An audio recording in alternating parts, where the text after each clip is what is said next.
Hey everyone, today I have got a humdinger of a case for you. This is one that is both frightening and yet mind-boggling at the same time. Today we're going to be talking about the original black widower, Harold Henthorn, and the two women that died at his hands. And with that being said, a big shout out to all my patrons, my channel members, everyone that makes this channel special, subscribers, everyone. Please like, comment, share, and subscribe. If I have earned your subscription today, if you look down in that little red button, it's still red, go ahead and just tap that lightly for us. And go ahead and subscribe. Turn on notifications. That way you get my videos when I put them out. And with that being said, let's dive on in. Harold Henthorn. Harold was supposedly born November 14th, 1955. There's not a whole lot on him out there, unfortunately. As far as his early life, it kind of picks up by virtue of the investigations into the crimes, and then the court trial kind of dominates. But after some digging and some research, and I'll put all my links to my research in my description, you are able to glean a little bit about his early life. So I'm going to tell you what I know. As I said, born November 14th, 1955. Somewhere in Virginia, as far as we know, doesn't really say, though he was raised in the D.C. suburbs, so I have a feeling it's probably somewhere around Arlington, that area. But he was born to Edward and Margaret Henthorn. Not really a whole lot on what they did for a living, but what we do know is that both of them abused alcohol, and his dad was an SOB, just like he would turn out to be. He loved to beat his wife, beat his kids, and generally make them make their lives a living hell. However, they were supposedly a traditional Christian family. I'm not saying that as a slight to anybody that does live a traditional Christian life. And what I mean by that is I think there's a lot of good there. There's a lot of good moral foundations there. That is the traditional nuclear family. A husband and a wife, kids, and traditionally the man would be the head of the household. They're partners, but the wife does support the husband, and therefore the husband has last word, final word, all that good stuff. So think that traditional Judeo-Christian American Western civilization type of family. Even though he was an SOB that beat his wife and kids, that's another story. But Harold kind of was enamored of that traditional lifestyle. He really wanted that, minus the abuse and the alcoholism. That's what he wanted, and he kind of set his sights on achieving that. More than anything in the world, he wanted to have a wife and children and kind of be that traditional father, that guider, that teacher. He was heavily involved in church and joined a fellowship of Christian athletes in high school and college, and was just really, really into that whole way of singing. I mean, even though I was raised Pentecostal, when I got to college, I did join Baptist campus ministries, just because it was the only religious organization on campus. Well, of course, because I went to a Baptist college. But even at the community college I went to, that was the only religious organization on campus. So I did join. I made a lot of good friends. So I kind of understand that type. And there were a lot of really nice people there. I'm sure a lot of SOBs too. But that's how it goes. Anyway, he would eventually get accepted to enroll in James Madison University, where he majored in geology. He received his bachelor's degree, and then later on moved on to the University of Kentucky to get his master's degree in the same subject. So geology, if you don't know, if you're not familiar with the term, it is the study of the earth, minerals, rocks, dirt. His whole ambition was to go into the oil and natural gas industry, to go into the fossil fuels industry, because good money there, still good money there, a vital source of energy for the entire world. That's what he wanted to do. While he was at James Madison, he met a young lady, part of I'm sure the Christian group, Sandra Lynn Rochelle. She was born August 5th, 1957, also in Virginia, to a prominent businessman who was also a published author and poet, as well as her mom, who was a homemaker. She had a sister and two brothers. She was raised, much like Harold, very traditional Christian upbringing, very traditional Judeo-Christian Western ideals.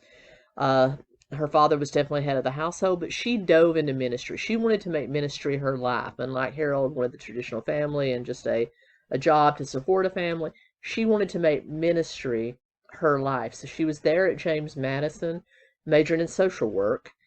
And as a teenager, she had a ministry where she would help hearing impaired children and adults with various tasks. She learned American Sign Language as a result, and also had a ministry where she actually went into the prisons and tutored and taught Bible classes. So she practiced what she preached. No, soapbox Christian for this young lady. She was the real deal. But she wanted that traditional role too. When she met Harold, they hit it off, and they began a they would call a very close friendship. In the early 80s, when he had moved off to Kentucky to pursue his master's degree, she stayed behind, began a job as a social worker after graduating, and continued to write him. They were pen pals. Remember, this is the 80s, very early 80s. There's no email or, social media.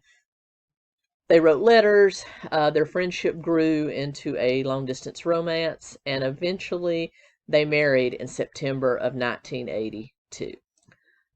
And they all lived happily ever after. No, because if they did, I wouldn't be telling this story, unfortunately. Some cracks began to form right away, right up until from the time they were officially dating. I mean, it was long distance for the first part of it, so no red flags there. They wrote. He was very romantic. Anybody that ever knew Harold said that he went overboard on romantic gestures, traditional romantic gestures, and so that was fine. But when he actually returned to Virginia, and they began dating in person, her family noticed some things that didn't really sit right with them. He was very controlling, very OCD. In fact, he planned their entire wedding. Traditionally, in a traditional Western wedding, the bride would take the lead on planning the wedding. The groom would kind of sit out. No, it was the exact opposite here. He would, he planned everything. He had binders, like Monica Geller from Friends, just binders. Name is that? Oh my God, the wedding book? I haven't seen that since the 4th grade. This baby has got everything. Take, locations, for instance. First organized alphabetically, then geographically, then by square footage. That is so smart. Break it off. Break it off now. Of stuff, and he would plan the catering, the menu, the decorations, the first and last dance, all the music, who would sit where, the bride's party, the groom's party. Everything was planned out, and everything had a binder.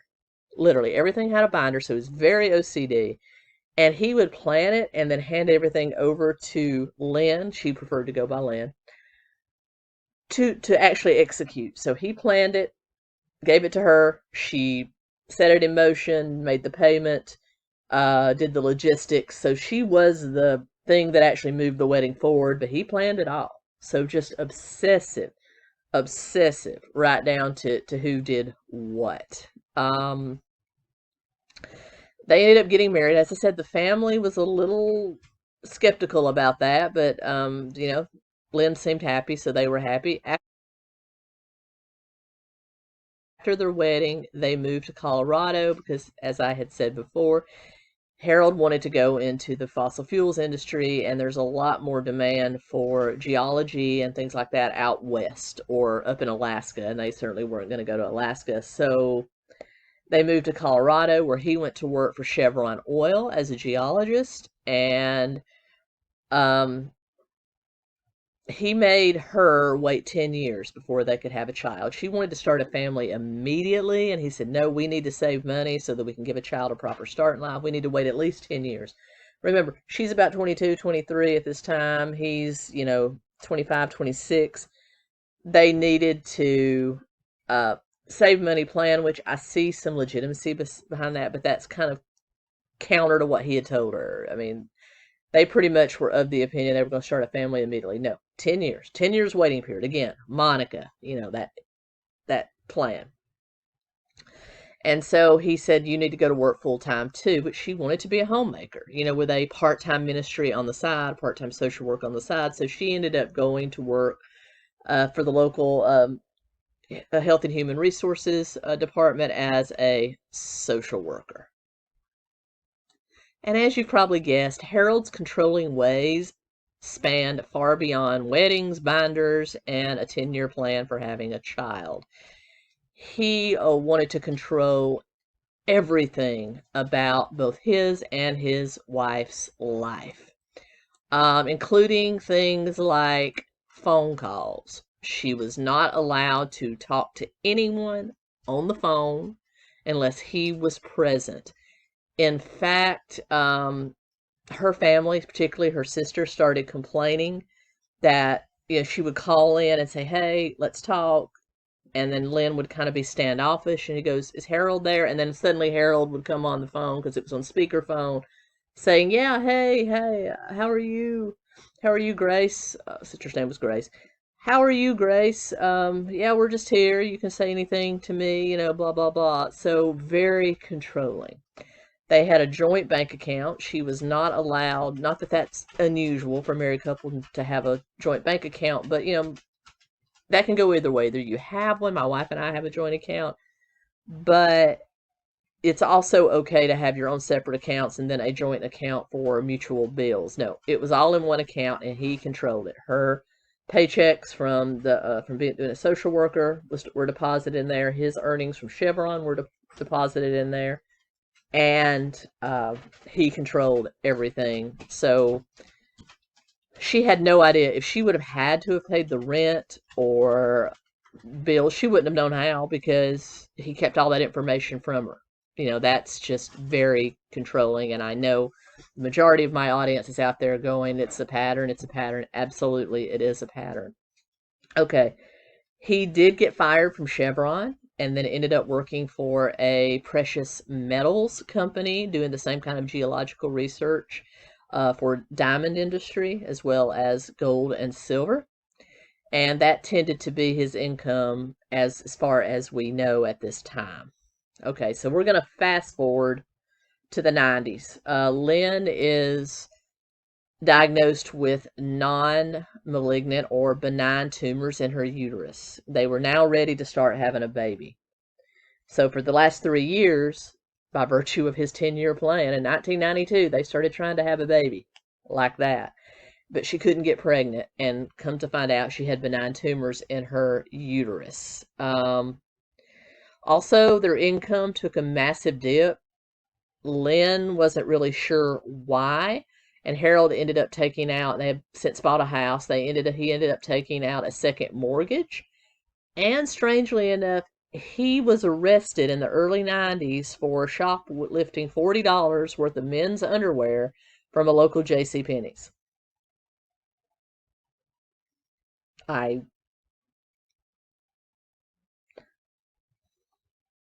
hope those were very supportive for you, Harold. That's all I can say.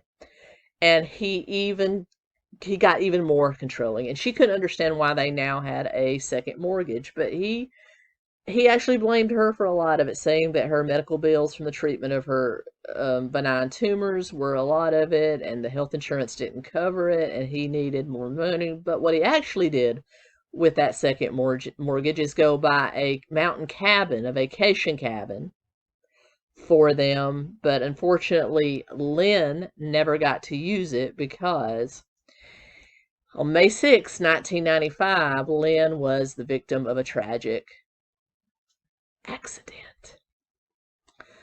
According to people in the know, they had spent that day at home as normal, doing their normal errands, house cleaning, that sort of thing. And then there was some discrepancy about why they decided to go out and go for a drive. But the consensus was they were going to go for a drive and then go for dinner. And so they left home around dark, around 6:37 p.m. Mountain Time, and headed out on Highway 67. Now, this is a very rural area, in the foothills of the Rockies. It's nothing but scenery. It's a beautiful area. Nothing but scenery. And they were doing a drive. Well, then they decided to turn around and go back to go get dinner. At least that was the consensus, though Harold's story would change.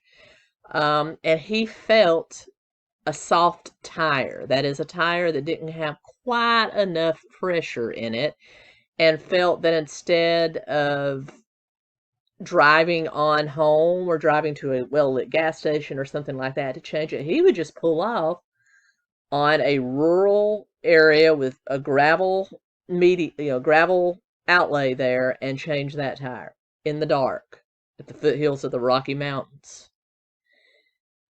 Cold.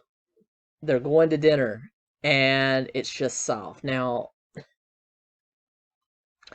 everybody knows that a soft tire is, although Harold would say flat, but what do you think of when you think of a flat tire? Completely flat, rim on the ground. This is not the case, and we'll talk about why that was a discrepancy here in a little while. But basically, a soft tire. I can't tell you how many times, especially in the winter, that I have driven with a check tire pressure light on because I wasn't flat, and I certainly wasn't going to get out in a dangerous area to change a tire. But he decided to, and he decided, of course, to go ahead and, jack up the car, but instead of using the manufacturer's jack, the one the manufacturer says, this is the one you should use, he said that it was malfunctioning, so he had 2 boat jacks in the back of his Jeep Cherokee. Boat jacks. But even, they're smaller, lower. He couldn't get those to work either, so he decided to prop them up on a cinder block that he just happened to have in the back of the Jeep Cherokee and change the tire that way. According to him, he started to change the tire. He handed Lynn the lug nuts. Very important. You don't drop those lug nuts. And she was standing there next to him with those in a cloth. He changed the tire. He had the new tire on. It wasn't fastened in. He took the old tire around to the back, threw it back into the back end, and then he heard Lynn scream for help. The Jeep fell, and she's trapped under it. Okay, let's unpack this. That's a lot to unpack. First of all, why would you let your wife, under any circumstances, or anybody that you care about, go up under a jacked up car, especially one supported by 2 jacks that are not graded for a Jeep Cherokee on top of a cinder block? That's 1. 2, why would you take the tire to the back and fling it in with the vehicle still jacked up? You wouldn't. What would common sense? Common sense would dictate that after you had the new tire on, you would put the lug nuts in, secure it. You would then lower the car, take the tire, take the jacks and everything back to the back and put it in at that time. But no, in the middle of it, he just decides to go. Turns out, not exactly what happened, but we'll get to that. According to various reports, while he was still changing the tire, a mechanic by the name of 𝗹𝗲𝘁'𝘀 had actually discovered them. He and his wife were driving the opposite way, pulled up to ask him, hey, I'm a mechanic, can I help you? No. Got very angry at him. No, I got this. Don't need your help. Leave me alone. So Okay. I don't know who pissed in your cornflakes, but okay. So he drove on. Then, after the accident and Lynn was trapped under the Jeep, the Montoya family stopped. This is about 10:30 p.m. at night. This is how late he was trying to change a soft tire. Pulled up, and they saw her trapped under the car. Evidently, Harold was just standing around playing with himself. But she wasn't moving. She wasn't making a sound. The Montoya just jumped out and went to work. They got her out from under the vehicle. They started doing CPR. She was going into shock from the cold. They started to put jackets on her. And from what Miss Montoya said, Harold went ballistic, telling them, "Don't touch her. I've got this. Don't worry. Leave her alone." Just got very angry. They paid no attention to him. And they called 911. And he got very upset when they called 911. Then he got even more upset when they covered her with the blankets, and he tried to tell them the story, and they weren't buying it. One of the men in the Montoya family actually commented, "Why would you let your wife go up under the car?" But the story he gave them is that she had dropped one of the lug nuts and it rolled up under there, and before he could say anything, she went up under there. And again, he said, "I don't buy that." First of all, the thing to unpack there is I don't think Lynn would have crawled up under there because she was in a skirt and I don't think she would have done that. And second, it was gravel. If you drop a lug nut in gravel, it's not going to roll. It's not going to drop and roll. Now, you could pitch it under there or something, but in fact, later on in the investigation, you'll see that they did tests. But it's not going to roll. But anyway, so then sirens, ambulance, police show up. He gets really nervous then. And she was actually airlifted to Denver, where they attempted to do emergency surgery on her, and she died the next day, May 7th, 1995, at the age of 37. Now, the police investigation on this was absolutely botched. This was a very rural community. You had a lot of Barney Fifes out there, even though I love Andy Griffith and Barney Fife. A lot of Barney Fifes out there. They pretty much took Harold's word for it about what happened without conducting any sort of an investigation. They closed the investigation after 6 days. And this is even with Miss Montoya calling the local sheriff's department and asking them, "Did you arrest the husband?" Because she was really, really upset about the way he acted. It was obvious he was killing time, letting this woman die to her.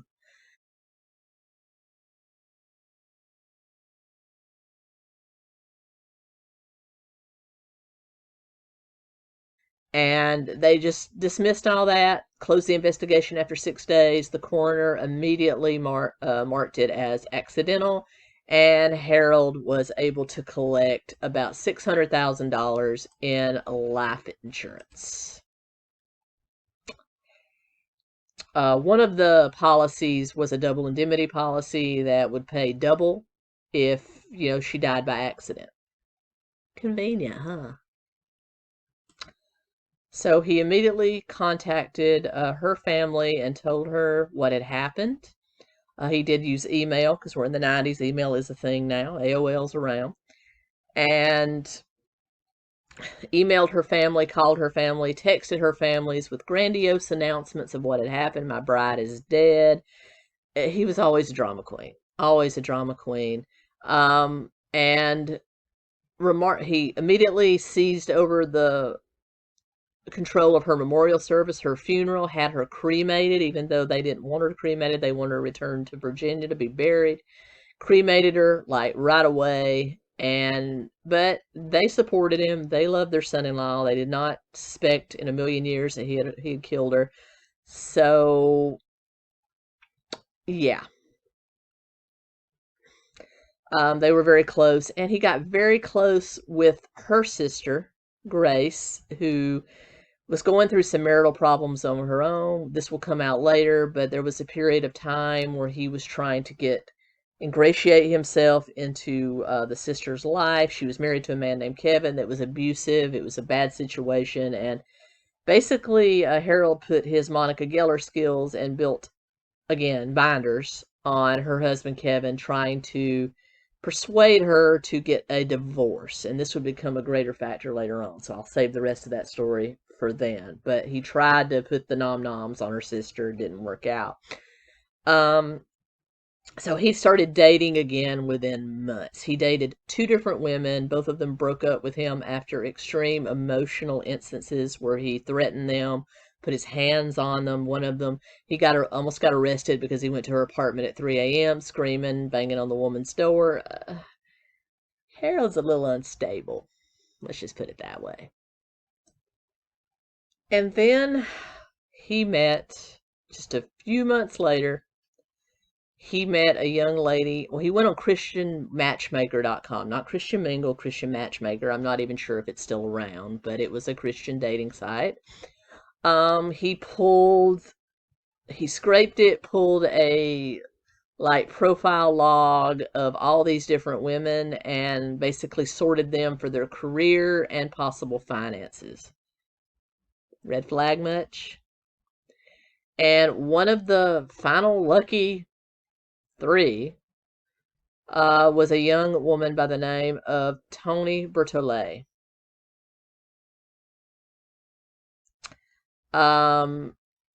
She was born around 1967 in near Natchez, Mississippi. Her father was Bob. Her mother was Yvonne, excuse me. Bob got in early on Standard Oil. He was in the oil business, but he got in early on Standard Oil and had a ton of shares in Standard Oil, as well as he owned leases to land. He owned land that had oil in it, and he had leased those out to various oil companies, and so he owned all of that as well. Her mother was a medical professional. It doesn't say if she was a nurse or a doctor, but this was a highly educated, very wealthy family. She had 2 brothers, Barry and Todd, but they were very humble. They were known as nice people. Again, traditional Judeo-Christian type of family. However, I love Yvonne, her mother. Basically, Toni grew up in the same mindset as Lynn did, wanting to let the man take the lead. And Yvonne's only response to that was, well, what if he's stupid, honey? Yeah, we love Yvonne. But, so they raised all their children to be successful. Todd would end up going into the oil business and oil lease business like his father, and Barry would go on to medical school to become a cardiologist. Yvonne herself was super smart. She was also very protective of her family. There was an incident where she protected one of her brothers from some bullies by putting some gravel in a purse and beating down a bully. I love Toni. We love Toni.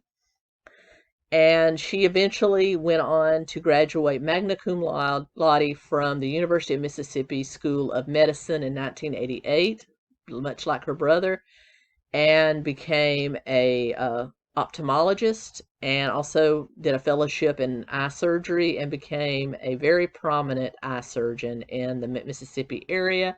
In fact, with a little bit of backing from her dad, she opened a practice and eventually farmed that out to 2 practices, more than paying back her father, and was running a very successful eye surgery and ophthalmology practice near Natchez and Jackson, Mississippi. But Toni's perky personality was destroyed by her first husband, who was a college sweetheart, who was also who became a dentist, but he got hooked on drugs and began the slow process of tearing Toni down. So you're seeing a pattern here. Toni was abused in her first marriage, and after their divorce, she really felt she had lost her only opportunity to be a mother, a wife and a mother, which is what she really wanted to be. She had hoped to grow the practices that she had to the point that she could just operate them part-time with the help of an administrator and other surgeons and ophthalmologists, and then just be pretty much a stay-at-home mom to her dentist husband. That did not work out for her, unfortunately. After the divorce, she threw herself into the First Baptist Church of Jackson and viewed relationships a lot differently than her mother Yvonne.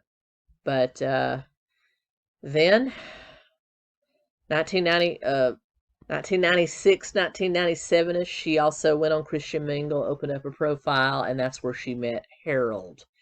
According to Harold's profile, he was a millionaire, a multimillionaire, because he ran a non-profit fundraising company.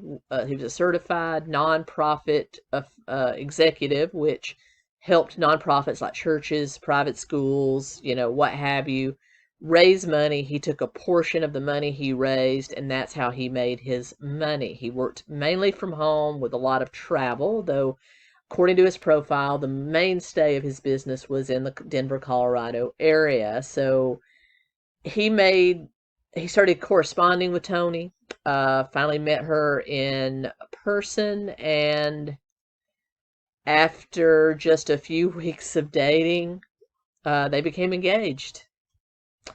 Oh, Toni. Oh, Toni. He told them that he was a widower and that his wife had died in a tragic auto accident, though he's also been noted at telling others she died just an accident in general. She died in a car accident, and then he told one church group that she died of cancer. So we're not really sure in his mind how Lynn died, but you see the pattern. But basically, he proclaimed to be a man of faith, wanted a traditional family, and he told her that once they got married, she could essentially quit working and stay at home because her income was insignificant compared to his income. I bet something else of Harold's was insignificant too, but we won't go there. Being very happy for their daughter, Bob and Yvonne welcomed Harold. Her best friend Allison was happy for Toni too, but was a little unnerved because it often seemed that Harold, they dated for about 9 months before, they dated for 9 months total, but got engaged after 2 months. So during this whole 9 months of courtship, it always seemed to Allison that Harold did all the talking, that he was very controlling of Toni, wanted to know where she was, kept her on a leash just a little bit. And also, even though he proclaimed to have enough money that she would never want for anything, it always seemed that he was using her credit card, using her debit card, asking her for money whenever he came out from Denver to visit them. So it was just a little disconcerting, although Allison was a little taken aback when Toni told her about a hike they took just a few weeks before their wedding at First Baptist in Jackson, Mississippi. He took her on a trip to see his house. He still lived in the same house that he lived with Lynn in Colorado. Took her out there and took her hiking into a cabin. He convinced her to go inside this cabin, and there was a picture of them on the mantle. So this is the cabin that he had bought essentially for he and Lynn, but now he's using it to woo Toni. So again, overly romantic gestures. As it got closer to their wedding, he became even more controlling. He also took control of the wedding, just like he did with Lynn. Enter the binders again. Even to the point that he invited both Lynn's family to this wedding, as well as his family. Of course, he controlled the guest list. Not everybody that Toni wanted invited got invited. Oh, Toni, why did you? And Yvette tried to convince her that she didn't have to go through with this wedding, but she had convinced herself that she had to. And so they ended up getting married in September of 2000. But everybody was a little taken aback, particularly because he made Barry and Todd, her two brothers, ushers instead of putting them into the groom's party instead of groomsmen. I mean, not a big deal, I guess, but it is a breach of wedding etiquette, especially Southern wedding etiquette. But anyway, so they lived in Jackson for about 2 years. He would go on business trips back to Colorado, blah, blah, blah. And then eventually he kind of put his foot down and said, Toni, we've got to move to Colorado. I told you that when we started dating, that Colorado came with the deal. We've got to do that. And in the meantime, he's controlling every aspect of her two practices. She went from dressing in, business casual or even a little more professional attire, skirts, pantsuits, makeup, neat hair. I mean, Toni was a girly girl. He would not let her wear certain kinds of makeup, no red lipstick, and made her switch from nice form-fitting clothes to baggy scrubs. And then he told her, you need to sell these practices because we've got to move to Colorado. And she did. She sold both practices for quite a windfall, and then they moved to Denver around 2002, 2003. And so after arriving at their home in Colorado, Harold sold the house that he had lived in with Lynn, but did not put any money towards a new house. Bob and 𝗍𝗲 just very generously gifted them the down payment on a house, and that's how they bought it. It seems really strange if you've married a multimillionaire that you would need to have your parents help you with the house. Again, just like with Lynn, he controlled everything. They had a joint banking account. She was not allowed to have any of her own money. All of the money that she made from her practices and everything went in there. Same with oil leases. I mean, she had oil leases from her father. All of that money, even though her parents tried to kind of give that to her on the side and encouraged her to have a separate bank account for that, nope. Harold got a hold of that and everything went under the bank account that only he had access to. And now we see a pattern of not only that, now he's moved her to Colorado away from her family. And of course, she's calling him on the promises that he had made to her about becoming a stay-at-home mom. And he said, nope, you at least need to work part-time until we have a baby. And so she did. She got a job at a local eye surgery center, and was only supposed to work part-time, but eventually Harold pushed her back into full-time, where she was spending 40, 50 hours a week there. And on top of it, the staff would note that even on days where she had no appointments, she really wasn't supposed to be there. She would come in or stay late and be sitting in her office, like just playing on the internet, answering questions on message boards, basically anything that she could do to avoid going home. It was really sad because at home, just like with Lynn, he monitored her phone calls. There was no home internet because he feared that Toni would get addicted to home internet. Just all kinds of shenanigans. He gradually began to isolate her from her family. She could not have private phone calls with her family. He stopped taking her to Mississippi to visit. He would only sporadically let them visit. But on one such visit, Bob and 𝗍𝗲 actually overheard an argument between the two in their bedroom, in which Toni said something. They couldn't really make it out. And then Harold goes, if you tell them, I'll divorce you. And so Bob immediately talked to Toni and said, I want to confront him about that. That wasn't manly. That wasn't right. And Toni said she'd suffer if he did confront him. So she's pretty much, I think, at this point accepted that this is her lot in life and she's a prisoner. And, Bob and 𝗍𝗲 begged her to come home to Mississippi, that she didn't have to live this way. But, we can look and speculate on why she didn't leave. There's a myriad of reasons why victims don't leave their abusers, but just sad. But they did have, finally, when they were both well into their 40s, have a daughter. 𝗍𝗲 Nicole Henthorn was born June 29th, 2005, near Denver, Colorado. She was delivered by planned C-section, and Toni was 43 years old at the time with her first child, so it was a high-risk pregnancy. But even during that pregnancy, what did Harold insist on? That Toni work. So she worked, and basically Harold ingratiated himself into every part of the birth, even up to cutting the umbilical cord, was kind of a dick to everybody in the labor room. And then afterwards, when looking into the gallery at 𝗵𝗲𝘁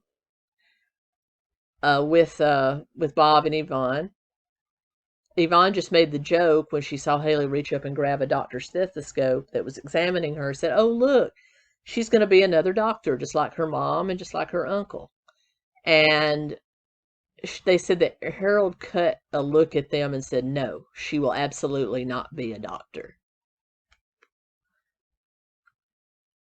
And immediately the controlling ways continued for Haley. Little Haley was pretty much a prisoner, just like Toni. Toni was only allowed limited access to her own daughter. Harold fed her, changed her, played with her, insisted that they have adequate daddy-daughter time. He was really molding this little girl into what he wanted her to be. And in addition, he started sleeping in a separate bedroom. He would only let her play with Haley if they were supervised, continued to separate her from her family, and did the same to Haley. He picked her friends, he picked everything, told her how to do her homework, even told her how to participate in sports. There was a instance when Haley was a little older at a water balloon fight at a birthday party where he was basically telling her who to throw balloons at, not letting her play, controlling everything she did. And then when she was losing, he got involved in the water balloon fight. He isolated Haley from her grandparents. If they sent her something, he would hide it. He basically told her that her grandparents in Mississippi cared nothing about her. In addition, Toni, he began to complain about Toni's appearance because it was beginning to wear on her. She was getting just a tad bit disheveled, as you would if you were living under such strain, and kept basically degrading her when they would go out with friends, degrade her in front of them, tell them how awful she looked, how run down she looked. And again, he was still siphoning off not only her paycheck, which she was now working more than full-time, paycheck from the surgery center and from local hospitals when she would do surgeries. He was also, again, continuing to take her royalty checks. A little side note, in 2004, Dr. Barry, who was Toni's brother that was a cardiologist, he was testing a brand new CT machine. And he gave Harold a CT just to test it out and noticed a super blockage in his heart. So he was basically about a couple of months away from a widowmaker heart attack, and they rushed him into surgery. So keep in mind that, unfortunately, Toni's brother saved his miserable life. Finally, around 2009, 10, and 11, the foundation had really started to crack. Toni had had enough. She finally opened her own bank account without Harold's knowledge, and she worked out a plan with her family to send her royalty checks elsewhere to a P.O. box or to the office that Harold had no access to, and she started filling that bank account with her land lease royalty checks.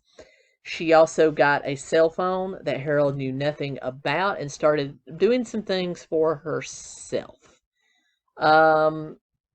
Harold then noticed and saw the writing on the wall that his meal ticket Toni,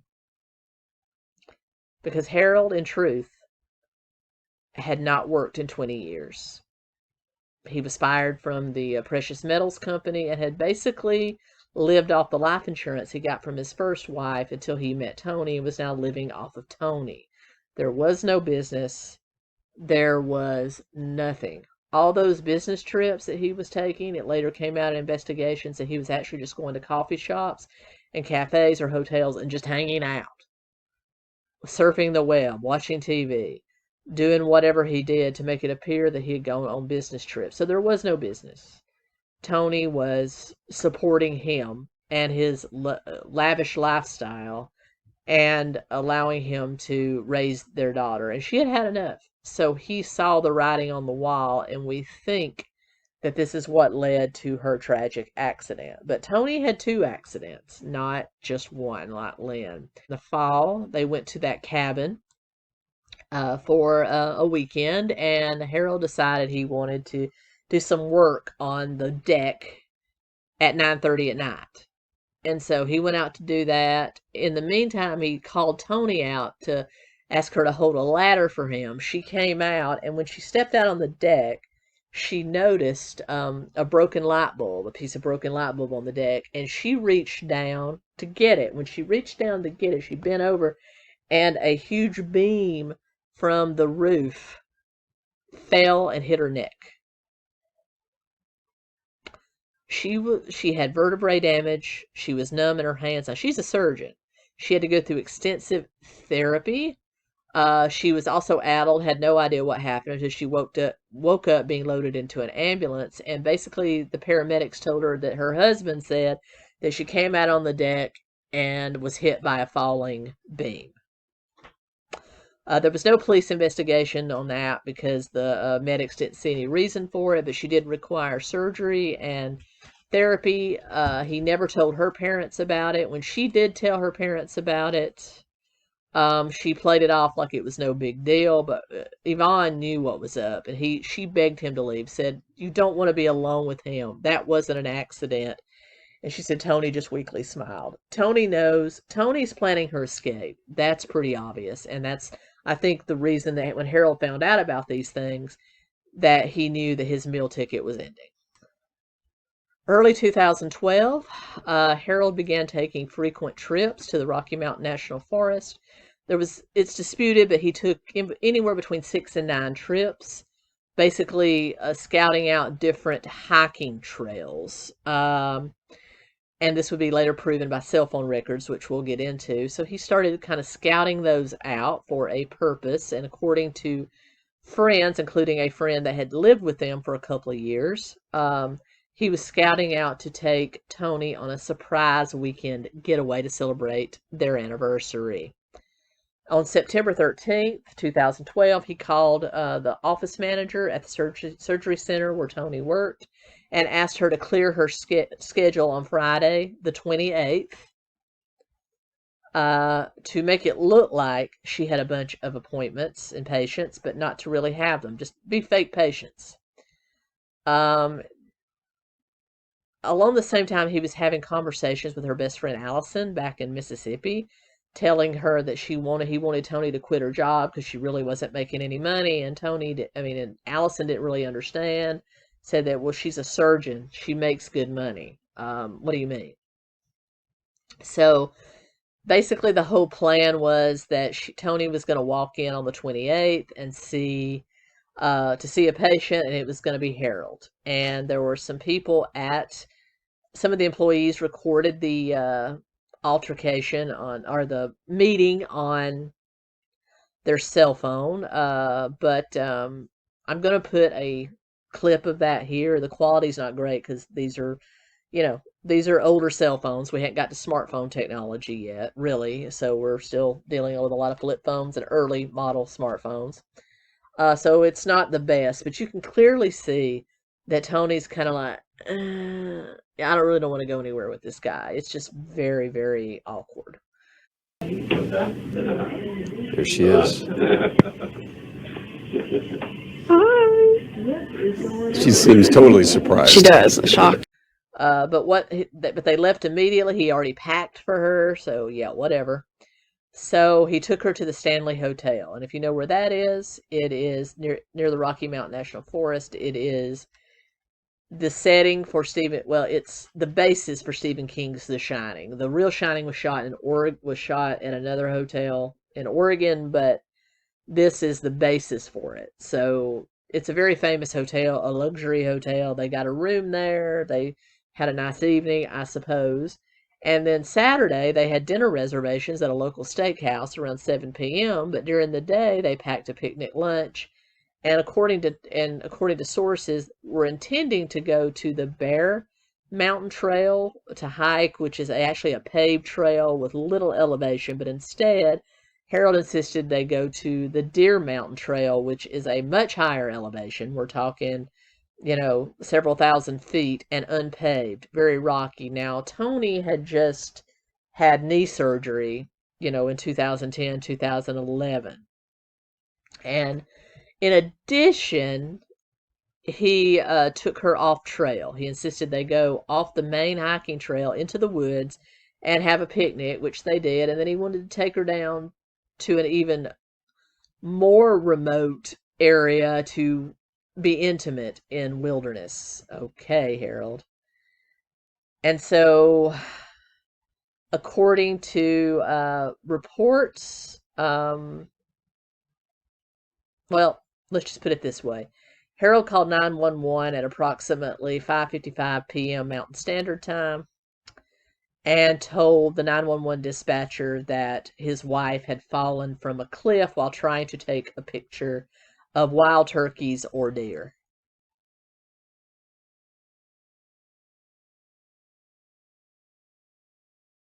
And I'm going to play that call for you here. 911, what's the address, the emergency? Hello, my name is Harold Henthorn. I'm in the Rocky Mountain National Park. Okay. I need an alpine mountain rescue team immediately. Okay, what is your exact location? My exact location is Deer Mountain, North Summit. About 1 mile south of the visitor center. Okay, I'm going to transfer you to the park, so hang on the line. You're going to hear some clicking, and right now I'm pulling up your long on my phone here. Let me try it one more time before I transfer you. They don't have this technology. Can I make sure you know where I am first? Okay. Yep, I have one moment. Okay. Hang on. We say right where I am. This is Estes, and we have a gentleman on Deer Mountain. Go ahead, sir. Thank you. My wife has fallen from a rock on the north summit of Deer Mountain on the Deer Mountain Trail, and she's in really critical condition. She's had a bad fall. How far did you fall, sir? 30, 40 feet, 30 feet. 30, 40 feet? I think 30 feet. 30 feet. Are you I with her can't now? be sure. I am. Let me be sure that you know my location first. Where the have really bad cell coverage. Okay. What's it like shopping on Carvana? It's a car buying process that lets you shop tens of thousands of cars. Okay, I'm on Deer Mountain. Okay.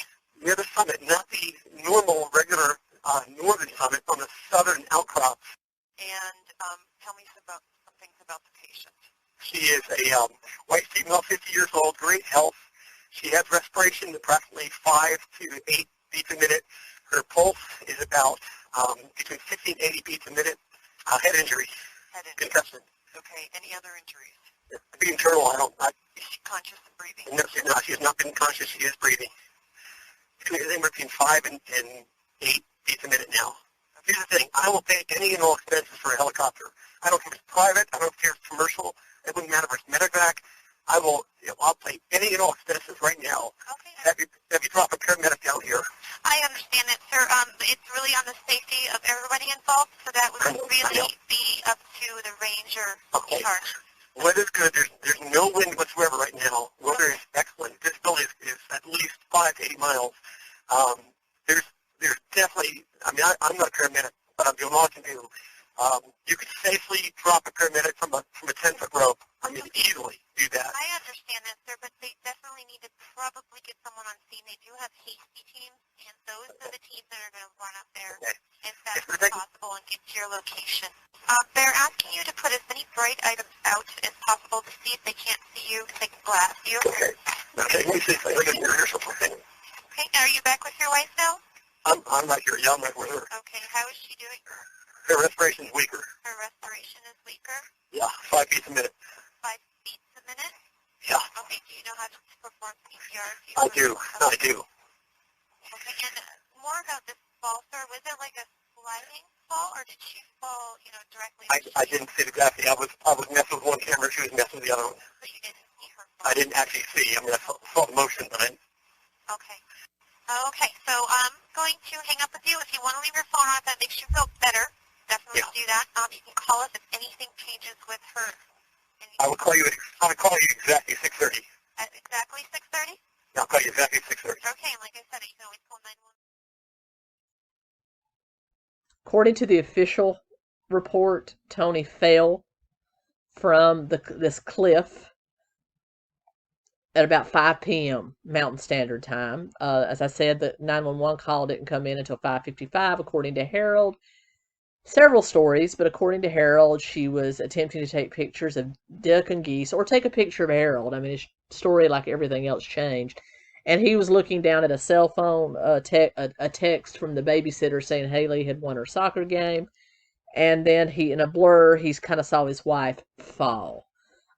He said it took him 15 minutes to get down to her, then another 30 minutes to assess her condition before he called 911. Now you can hear how he's being very descriptive about her heart rate, about everything, the types of injuries she had, that she had fallen 40 feet. No, she actually in reality had fallen about 140 feet. Being very, very overly descriptive in the call to 911. In addition, he was telling everybody he had low cell battery, but was calling 911, hanging up and calling 911 back, asking where the Rangers are, asking for a helicopter, and was also texting her brother Barry about her heart rate. It was up, it was down, describing her injuries. You know, Barry was trying to help him as much as he can, but he would always say, I can't talk, he'd want to call, I can't talk, I got low cell phone. He even made a little piddling signal fire. Anything to actually avoid being over there helping his wife. At one point, a 911 dispatcher was trying to get him to do CPR. He was very argumentative about it, and it did take hours for the Rangers to get to them due to their remote location. By the time they got there, Toni was pronounced dead. From all indications, a scalp wound in which she bled out.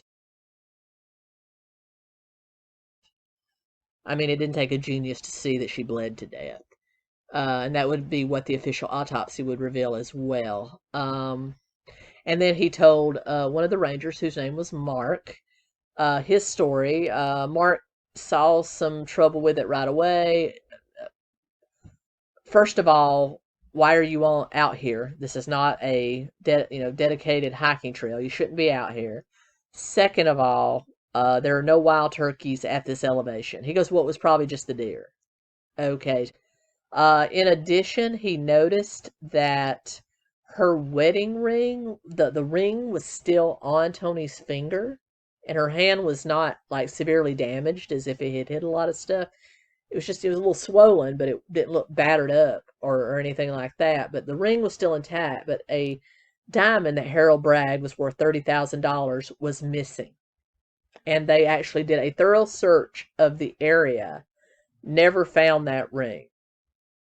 Until a few months later, in further investigation, they went back and it was just in plain sight near a rock. No leaves had even fallen over. Very suspicious. Very suspicious.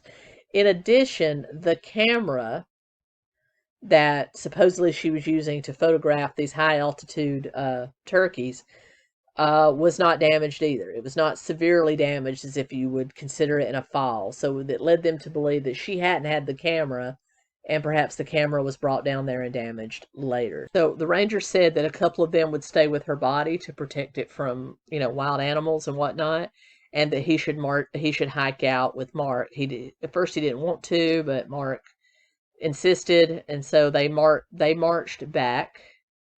It took them 2.5 hours to hike out of there. They finally got back to a ranger station, and the rangers said that they would drive him back to the hotel. They needed to search his vehicle. He at first kind of pushed back, but they informed him because this happened on federal land. He was now under the jurisdiction of the federal government, and they were officers of the law under the federal government in the park, and so he needed to comply. So he did leave his keys to the Jeep that he owned with the rangers, and he was driven back to the hotel. Now, all this time, he's texting incessantly from a cell phone that has not yet gone dead to everyone he knew, saying, my bride is gone. And as soon as Barry told Bob what happened, Bob, without a hesitation, said he shoved her. He shoved her. Within the search of his Jeep, they found a map of the area with the very area that Toni fell marked with a big pink X. I'll drop a picture of that right here.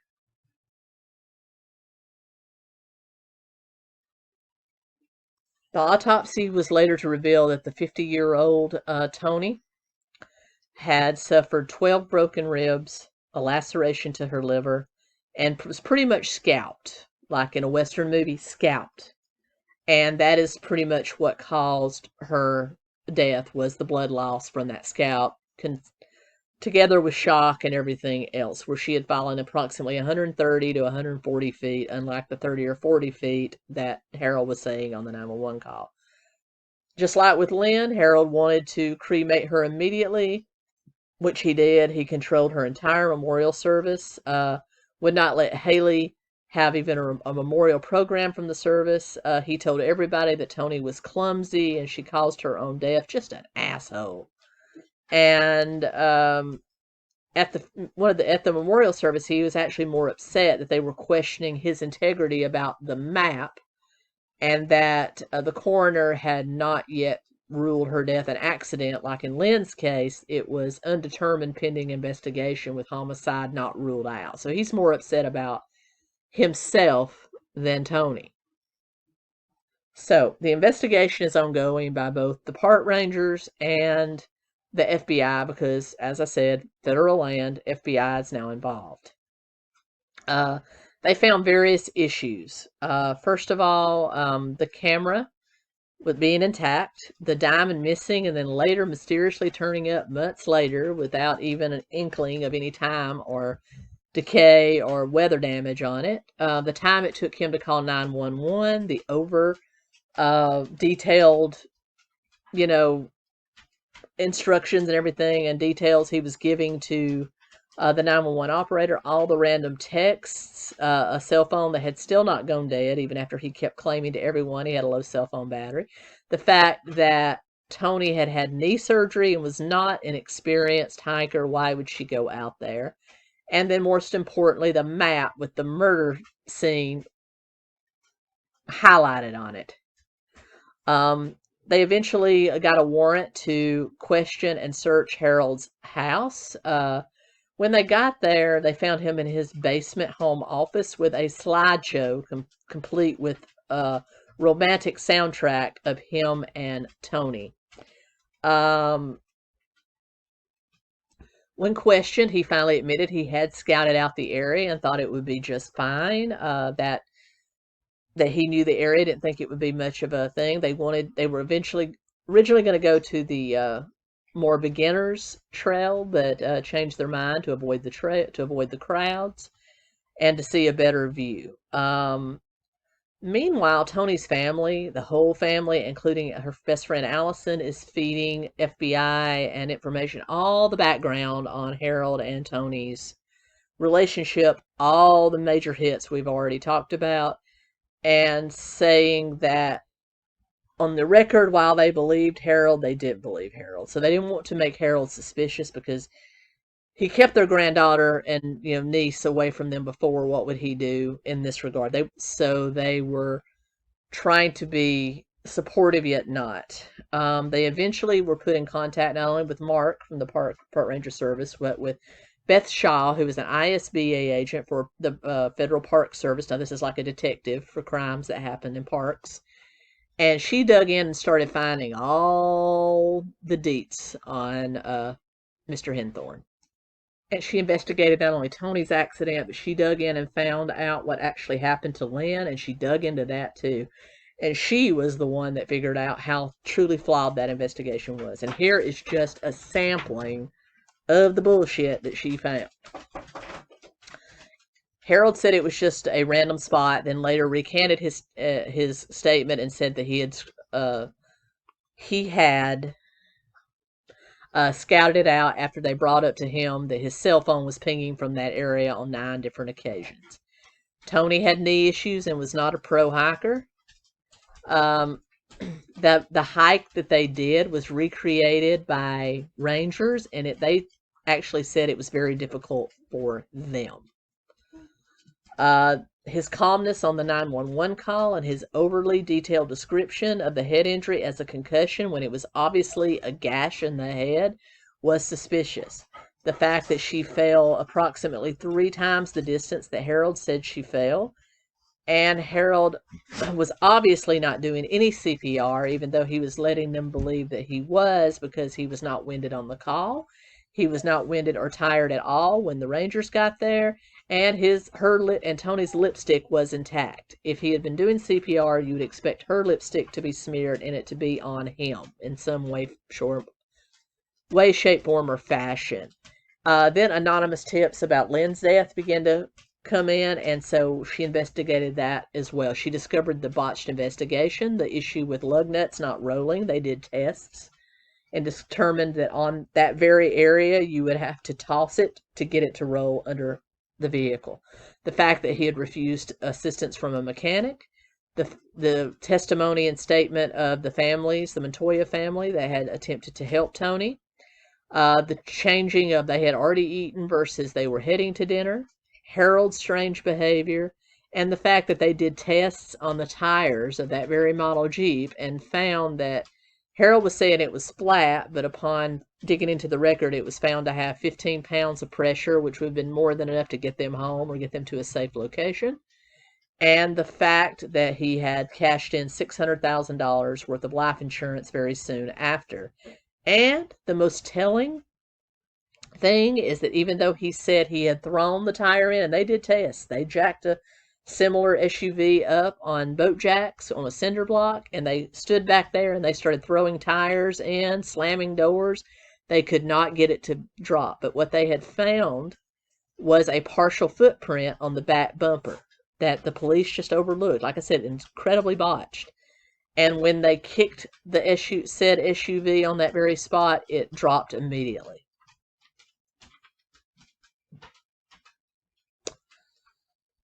And as a result, the death certificate for Lynn was reissued with undetermined as the cause of death.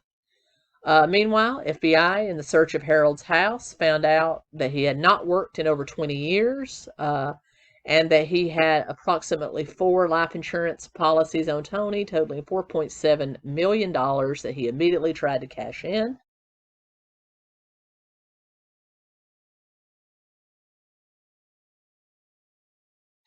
As well as he had gone immediately to her private bank account, the one that she was putting her royalty checks in, and forged her name, withdrawing all the money from that as well.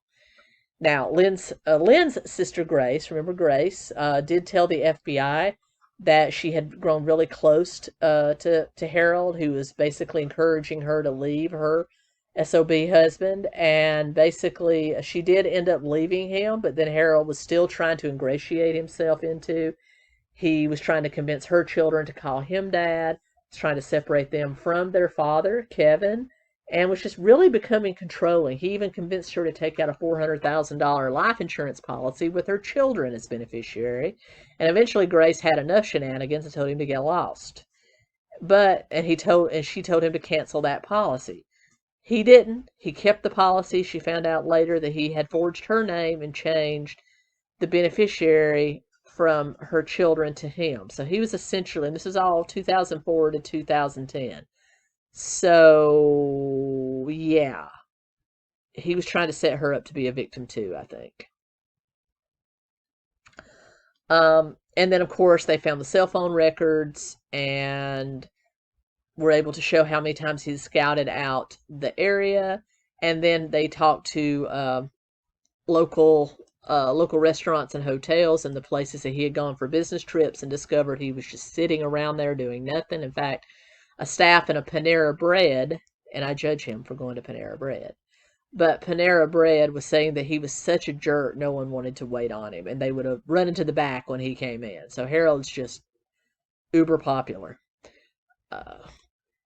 In the years following Toni's death, he had continued to live in the family home for 2 years. He kept Haley completely under his thumb, would not allow her to see her family. And then he finally admitted to Barry and Bob that Toni was well aware that he was not working, that she wanted him to be a stay-at-home dad and wanted to get out of Mississippi very badly because she was afraid of how she would be judged. So she moved to Colorado willingly to be the only breadwinner. There was a vacation that Harold actually allowed both he and Haley to go on with the grandparents, and right before that vacation ended, Haley asked her grandfather could he put her into one of their suitcases and take her home with them. The FBI finally have enough evidence by 2014 to arrest Toni, but they don't want to do it with Haley around. They don't want to traumatize her, nor do they want to take the chance that it will become a hostage situation or anything like that. So they wait until he's alone and take him into custody on November 6, 2014, charging him with first-degree murder in the case of Toni Henthorn. Now, 3 days before he was arrested, he had moved $500,000 to his brother Rob's account, I guess in hopes of being bailed out if he was arrested. He knew the writing was on the wall. And, but luckily, bail was not granted because they really feared he was a flight risk. There was also the welfare of the young child to consider. After all the investigations come out, the judge decided that he would allow testimony about 𝗀𝗲𝘀'𝘀's accident into the trial, even though Harold's lawyers fought against that. Haley was sent to live with friends of Harold in Colorado for a couple of during the trial phase, and eventually went to trial September of 2015, where his lawyer admitted he was not the most upstanding person in the world, but was not a murderer. The state presented what was essentially a circumstantial evidence case, though to me it's very glaring, in hopes of getting him convicted, and they did their job. After a deliberation of 10.5 hours on September 21st, 2015, he was found guilty and sentenced to life in prison, no parole. There is a God, hallelujah. He was served out. He's still serving his time in the federal prison in Terre Haute, Indiana. In March of 2022, he exhausted his last appeal, sending it all the way to the Supreme Court, requesting a new trial because of the inclusion of 𝗀𝗲𝘀'𝘀's incident, and the Supreme Court of the United States refused to hear his case. Like Amy Conant Barrett gives a fuck about your case, Harold. Anyway, that's where he sits. That's where he belongs. And yeah, that is the very tragic story of 𝗀𝗲𝘀 and Toni Henthorn. And I just wish they could have been saved. And I feel so sorry for everybody, especially Haley, but also Barry, because Barry has admitted on many interviews that he feels guilty for having saved Harold's life in 2004. But in any case, that's the story. I'll be back soon with a brand new video for you, everyone. Until then, keto and cry.